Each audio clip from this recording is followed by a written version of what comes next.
आज 2 अक्टूबर है और आज आप सभी को पता है कि महात्मा गांधी का जन्मदिन है, जिसको हम गांधी जयंती से रूप में मनाते हैं हर कॉलेज में, हर कोचिंग में, सभी जगह। तो मैंने सोचा इस बारे में कुछ बात करूं। आज इतना बड़ा नेता कि जो तो उस समय में इसी भी ज़माने में जो उस सबका सर्कल था, उन सबका महात्मा गांधी और सारे इसके साथ नेताओं थे, पर उन्हीं में से सबसे ज़्यादा पॉपुलर, सबके दिल में बसने वाला महात्मा गांधी ही क्यों था? कभी आप इस बात को सोचे हैं? इसका कुछ आप तर्क या वितर्क दे सकते हैं? कई बुकों से, कई किताबों से, कई अलग-अलग आप लोगों को जानकारी होगा, किसी कहानियों के माध्यम से, नहीं किसी के कहने के भी माध्यम से, किसी सुनाने के माध्यम से, मगर इस पर क्यों इतना पॉपुलर क्यों, इतना फेमस क्यों? क्योंकि उस सर्कल में और सब नेता थे, पर इतना दिलों में नहीं बस सका जितना महात्मा गांधी आम इंसान के दिलों में बसता था। क्यों जानते हो? इन्हें अपने दिमाग सबसे बड़ा हथियार कहा जाता है ना, किसी दिलों में अगर बसना है या तो डर या तो प्यार, तभी उसके दिल में बस सकते हो। तो वही इसके अंदर था, जो हर दिल में ये प्यार रखता था, और प्यार वो भी नहीं, सत्य और अहिंसा के बल पे। ऐसा प्यार कि कहीं इसको कोई चीज़ का डर नहीं था। जो उसका दुश्मन था उससे भी ये डर नहीं था। क्यों? जानता था ये मुझे मारेंगे नहीं, बशर्ते ये सत्य और अहिंसा के बल पे ही अपना कुछ कर दिखाएंगे। और सबके वजह, इसका वजह क्या था? इसको कहाँ से इन चीज़ों का नॉलेज, कहाँ से इन चीज़ों को जानकारी प्राप्त हुआ? कहा जाता है ना, सबसे पहला गुरु माँ है, उसकी माँ से।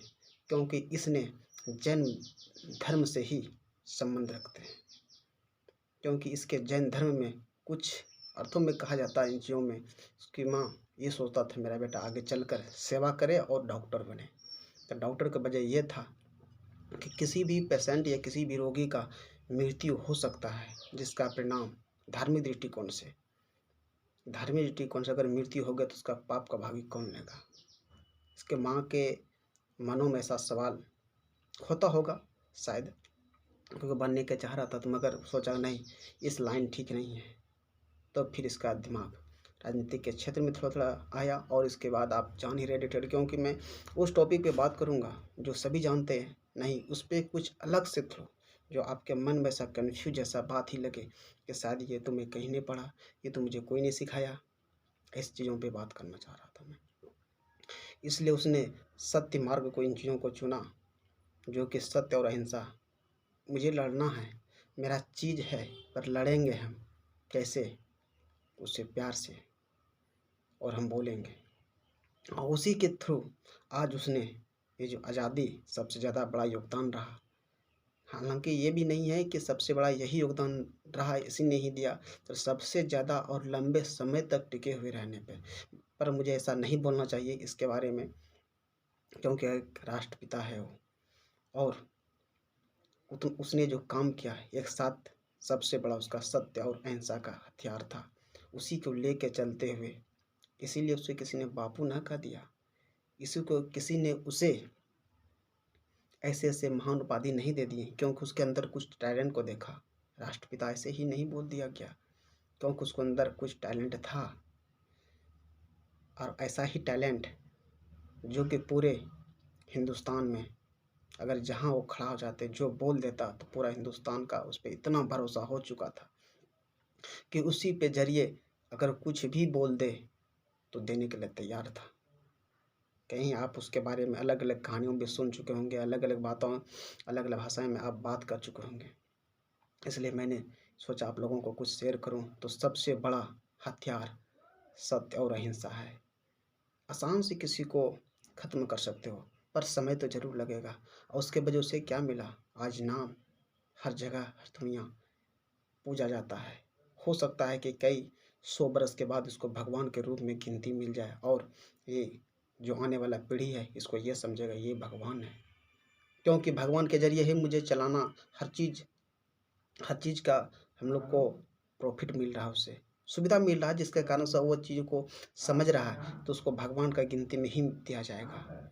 बशर्ते हम लोग अभी जान रहे हैं कि आज़ादी मिल रहा है, ऐसे क्या उसे समझा रहे हैं।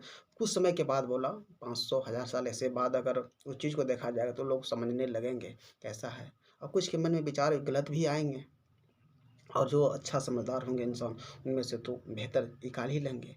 तो मेरा कहने का उद्देश्य ये था कि आप उससे हमें ये शिक्षा मिलता है कि कुछ भी हो पर सत्य और अहिंसा पे रहना चाहिए। और दूसरे से बताने से पहले अगर आप सोचते हैं कि दूसरा इंसान सत्य बोले, तो उससे पहले आपको बोलना होगा, तभी किसी को आप बोल सकते हैं। और आपको देखकर ही कई इंसान सीख सकते हैं, क्यों ज्ञान देने के लिए तो सभी दे सकता है, पर उसका पालन करने के लिए बहुत कठिन कार्य करना पड़ता है। थैंक यू दोस्त।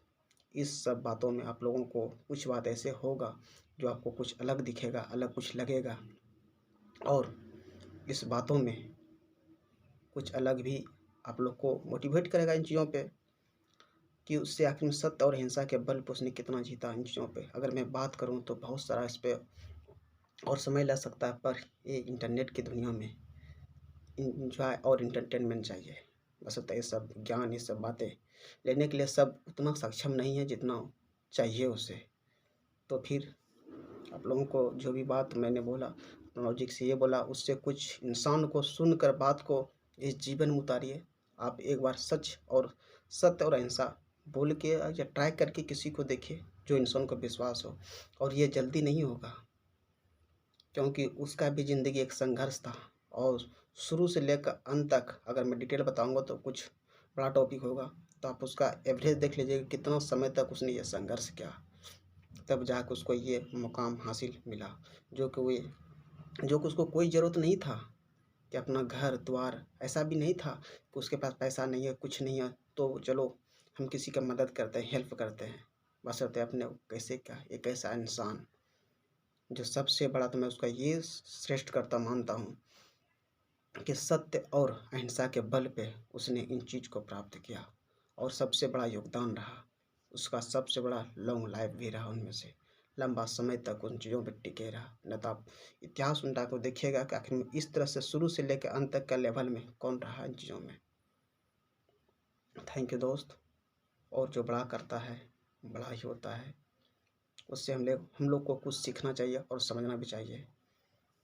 और आप लोगों को देखिए, इससे मैं डिटेल में बात किया हूँ अपने यूट्यूब पे। थैंक यू दोस्त।